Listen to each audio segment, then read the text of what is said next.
మహాపాదయాత్ర ఇప్పుడే ప్రారంభించాం. సుమారు 500 మంది కంటే ఎక్కువ భక్తులు కాలినడకన 15 రోజులు ప్రయాణం చేసి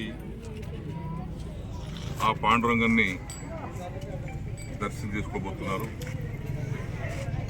మార్గ మధ్యంలో అనేక కేంద్రాలలో ఈ భక్తులకు పాదయాత్ర చేసేటువంటి ఈ భక్తులకందరికీ అనేక సందర్భాలలో అనేక కేంద్రాల్లో స్వాగతం పలుకుతారు.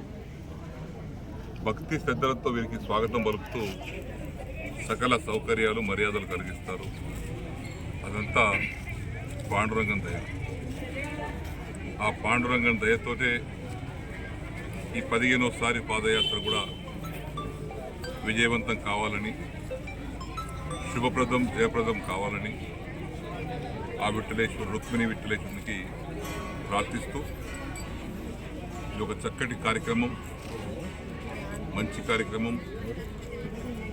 లోక కళ్యాణార్థం చేపట్టేటువంటి పాదయాత్ర ఇది వ్యక్తుల కోసం కాదు, వ్యక్తి కోసం కాదు, లోక కళ్యాణం కోసం, సమాజ శ్రేయస్సు కోసం, అందరూ బాగుండాలని సంకల్పంతో చేపట్టుతున్నటువంటి పాదయాత్ర దిగ్విజయంగా పూర్తి చేసుకొని మా భక్తులందరూ ఈ పాదయాత్రలో పాల్గొంటున్నటువంటి ప్రతి ఒక్కరూ విజయవంతంగా సుప్రదంగా తిరిగి రావాలని కోరుకుంటూ మరొకసారి పాండురంగ యాత్రకు వెళ్తున్నటువంటి వీరికి పాండురంగం దర్శనం మాకు మా భక్తులను దర్శనం అయిపోయింది.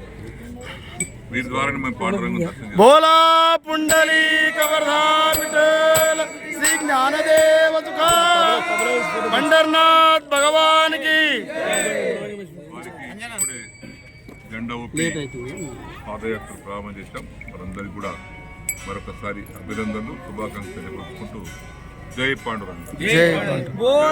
పుండలీక